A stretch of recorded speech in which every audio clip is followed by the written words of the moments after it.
지난해 초등학생 교통 사망 사고가 났던 당진의 한 학교 주변이 이번엔 불법 주정차로 몸살을 앓고 있습니다. 최근엔 길을 건너던 학생이 이곳에서 또 교통사고를 당한 것으로 알려졌습니다. 보령 외연도 인근 해상에서 어선 전복 사고로 실종된 선원이 숨진 채 발견됐습니다. 이에 따라 사망자는 모두 2명으로 늘어났는데 해경은 선박 인양을 완료하는 대로 정확한 사고 경위를 조사할 계획입니다.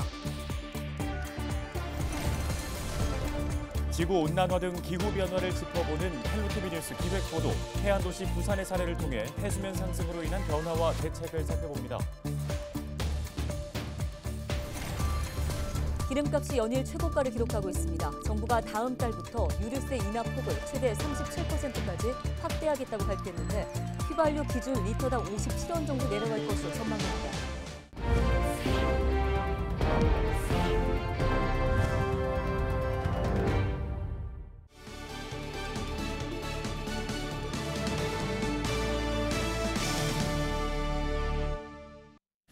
여러분 안녕하십니까? 헬로티비 뉴스입니다.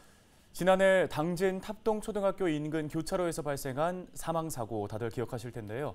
당시 한 초등학생이 자전거를 타고 도로를 건너던 중 덤프트럭에 치여 목숨을 잃었습니다. 사고 이후 해당 교차로에는 안전시설 등이 설치돼 있는데 학교 주변은 오히려 불법 주정차가 늘어나면서 위험한 상황은 계속되고 있습니다. 어떤 상황인지 정호석 기자가 현장 취재했습니다. 지난해 사망사고가 발생한 탑동초등학교 인근 교차로입니다. 이곳은 차량이 우회전할 경우 교차로를 건너는 아이들이 잘 보이지 않아 수년째 민원이 끊이지 않던 곳입니다. 결국 인명사고가 발생한 뒤에야 안전시설 설치가 시작됐습니다. 횡단보도 앞 보행자 바닥 신호등에 파란 불빛이 들어옵니다. 지난해 11월 탑동초등학교 학생이 이곳에서 목숨을 잃은 뒤 생긴 변화입니다. 상하가 발생한 곳엔 바닥 신호등이 생기고 신호주기도 40초에서 60초로 늘었는데요. 올해 하반기엔 우회전 차선을 없애기 위한 용역에 들어갈 예정입니다. 하지만 사망사고 이후 탑동초등학교 주변 교통 상황은 오히려 혼잡해졌습니다. 학부모들이 직접 아이들을 차량으로 통학시키는 경우가 늘었기 때문입니다. 지난 5월 학교 앞 도로가 차 없는 거리로 지정됐지만 등하교 시간이면 학교 주변은 불법 주정차 차량들로 몸살을 앓고 있습니다. 이게 위험하다고 생각하는데 이제 잠깐 가는 길에 내려주고, 사실은 하지 말아야 하는데 이게 잠깐 내려다 주고 가려고 이렇게 왔습니다. 불법 주정차 차량 탓에 교통사고 위험도 커졌습니다. 지난달 이곳에선 길을 건너던 아이가 넘어진 사이 주변을 지나던 차량이 아이를 보지 못한 채 지나가면서 다리뼈가 부러지는 사고도 발생했습니다. 하마터면 인명사고로 이어질 뻔한 아찔한 상황이었습니다. 매일 등하교 시간에 맞춰 학부모들이 학교 주변 교통지도에 나서고 있지만 근본적인 해결책이 되긴 역부족입니다. 제보가 들어와서 이쪽 다리 건너기 전에가 또 위험해졌다, 이런 얘기가 들어와서 하게 됐습니다. 당분간 좋은 아이디어가 생길 때까지는 계속 우리가 아이를 보호해야 될 것 같습니다. 학교 측은 통신문을 통해 학부모들에게 불법 주정차 자제를 촉구하고 있습니다. 다만 학교 주변 도로가 워낙 넓은 데다 대형 차들의 통행이 잦아 학부모들이 아이들을 직접 통학시키는 상황이 계속될 전망입니다. 학부모들은 지자체에 문제 해결을 촉구하고 있습니다. 시청에다가 불법 주정차 단속 금지와 그리고 이제 그런 불법 차량들이 주차할 수 없게 차단봉을 좀 설치를 해달라고 강력하게 요청을 드렸거든요. 그래서 시에서는 그 부분을 많이 받아들여 주셔가지고 시행을 좀 해보겠다, 검토를 해주시기로 약속을 하셨습니다. 안타까운 사망사고 이후에도 위험한 상황이 계속되고 있는 탑동초등학교 주변 통학로. 문제 해결을 위한 지자체와 학교, 학부모 간 대책 마련이 절실해 보입니다. 헬로티비 뉴스 정호석입니다. 보령 외연도 인근 해상에서 어선 전복 사고로 실종된 선원이 결국 숨진 채 발견됐습니다. 보령 해양경찰서는 19일 오후 7시 53분쯤 베트남 국적의 20대 A씨 시신이 선박 갑판에서 발견됐다고 밝혔습니다. 해경은 크레인선 등을 동원해 인양 작업과 선내 진입을 시도했지만 주변 어망과 장애물 등으로 어려움을 겪었다고 설명했습니다. 사고 어선은 29톤급으로 지난 15일 오후 10시 30분쯤 조업을 마치고 복귀하던 중 전복됐습니다. 당시 A씨를 제외한 선원 7명 중 6명이 구조됐지만 이 중 기관장 B씨는 병원에서 치료 중 숨졌습니다. 이에 따라 사망자는 모두 2명으로 늘었습니다. 헬로티비 뉴스에서는 지구 온난화 등 기후 위기에 따른 도시의 변화와 대책을 짚어보고 있습니다. 우리나라의 대표적인 해안 도시 부산은 해수면 상승 속도가 빨라지고 있어서 태풍과 해일 등의 자연재해가 발생하면 직격탄을 맞을 수밖에 없습니다. 해수면 상승으로 해안 도시는 어떤 변화가 예상되는지 또 어떤 대책들이 있는지 보도합니다. 차선영 기자입니다. 현대판 노아의 방주, 2030년 부산에 들어설 세계 최초의 해상도시 오션익스 부산입니다. 부산시는 지난 4월 뉴욕 유엔 본부에서 열린 유엔 해비타트 원탁회의에서 처음으로 디자인을 공개했습니다. 시는 부산항 인근에 축구장 8개 면적에 육지와 다리로 연결한 해상 부유식 플랫폼 형태로 인구 10,000명을 수용하는 지속 가능한 해상 도시를 만들 계획입니다. 기후 변화로 인한 해수면 상승에 대비하기 위한 겁니다. 국제환경단체인 그린피스가 예상한 2030년 부산의 모습을 보면 도시 홍수 피해가 적나라하게 드러납니다. 여름철 폭우가 쏟아지자 바닷물이 넘치고 순식간에 해운대 마린시티와 요트 경기장, 백스코, 센텀시티 일대까지 모두 잠깁니다.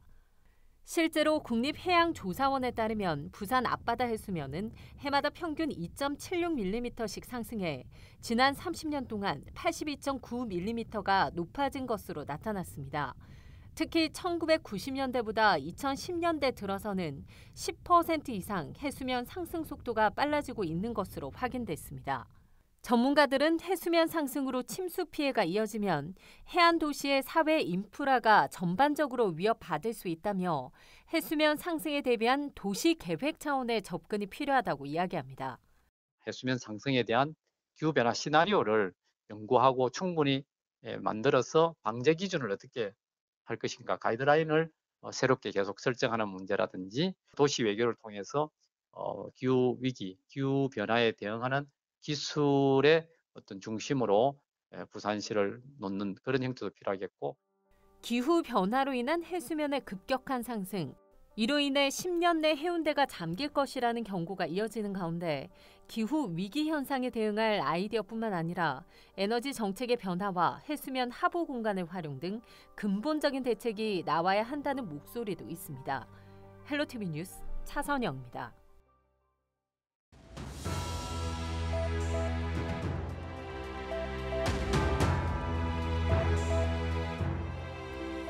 요즘 기름값 무서워 차를 타고 나가는 외출이 꺼려지는 분들 많으시죠. 휘발유와 경유의 전국 평균 가격은 리터당 2,100원 선으로 연일 최고가를 기록하고 있습니다. 지난 11일 휘발유 전국 평균 가격은 2,064.59원으로 2012년의 역대 최고가 기록을 10년 만에 갈아치웠고, 경유 역시 지난달 12일 전국 평균 1,953.29원으로 14년여 만에 최고가를 갱신한 이후에 계속 오르고 있습니다. 이렇게 연일 기름값이 오르면서 물가도 함께 올라 서민들의 부담은 늘어날 수밖에 없는데요. 고유가의 부담을 줄이기 위해 정부는 19일 유류세 인하를 발표했습니다. 다음 달부터 올해 연말까지 법으로 허용된 내릴 수 있는 최대 한도인 37%까지 가격 인하를 추진하겠다는 건데요. 이렇게 되면 대략 휘발유는 리터당 57원, 경유는 리터당 38원이 절약되는 셈입니다. 계산을 해보면 하루에 40km를 휘발유 차량으로 주행할 경우 지금보다 한 달에 7,000원 정도를 아낄 수 있게 됩니다. 문제는 국제유가입니다. 이미 배럴당 120달러에 육박하고 있는 상황이지만 당분간 상승세가 이어질 것으로 전망됩니다. 정부로서는 유류세 인하를 기름값 인상에 대응하는 마지막 카드로 쓴 셈인데, 국제유가가 올라가면 유류세를 인하한 효과가 금세 사라질 것이라는 우려도 나오고 있습니다. 일각에서는 유가가 계속 오를 경우 법을 고쳐서라도 인하 한도를 더 늘려야 한다는 얘기도 나오고 있는데요. 여러분의 생각은 어떠신가요? 데일리 브리핑이었습니다.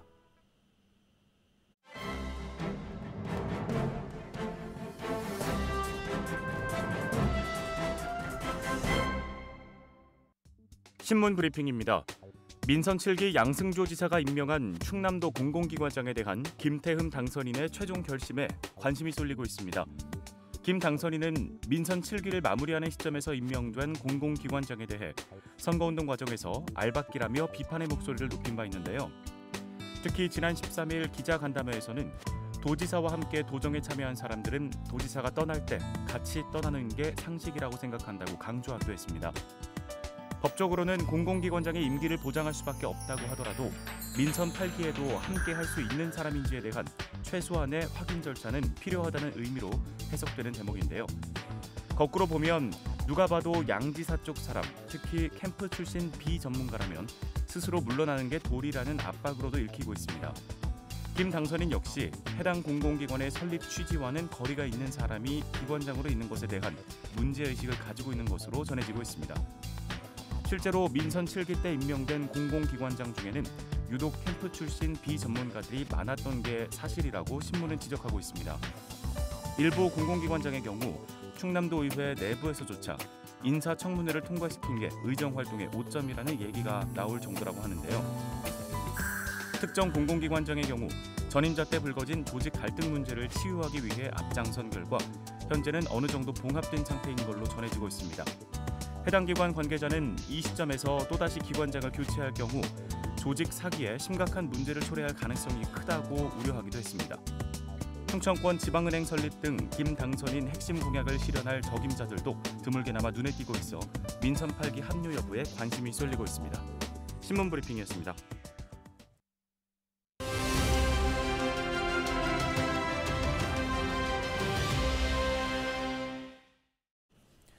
충남도가 도내 등산객들의 안전한 환경을 위해서 생활권 등산로 정비에 나섭니다. 네, 충남도 산림자원과 서슬기 주무관을 전화 연결해 보겠습니다. 안녕하십니까? 네, 안녕하세요. 예, 먼저 이번에 추진하는 생활권 등산로 정비 사업 어떻게 진행되는지 설명 부탁드립니다. 네, 우리 도에서는 도민들이 쾌적하고 안전한 환경에서 등산할 수 있도록 도내 생활권 등산로에 대해 대대적인 정비를 추진하는데요.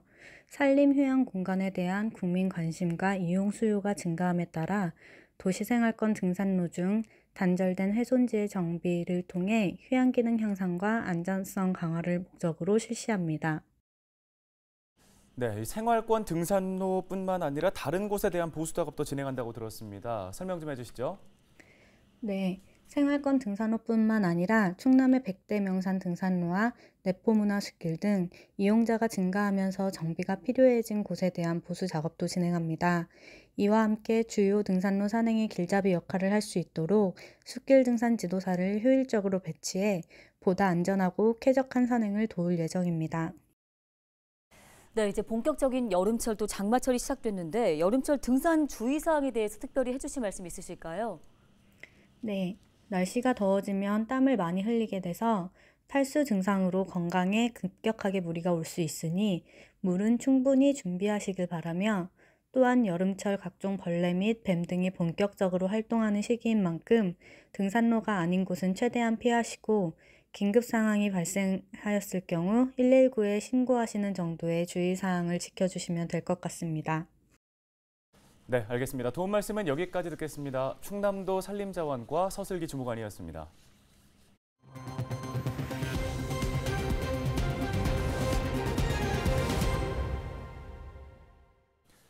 김태흠 충남도지사 당선인의 도정 인수위원회인 힘센 충남준비위원회가 도민들의 의견 수렴에 나섭니다. 먼저 20일 충남역사문화연구원에서 백제문화 복합단지 조성과 칠갑산 관광자원 개발 등을 설명하고 의견을 듣습니다.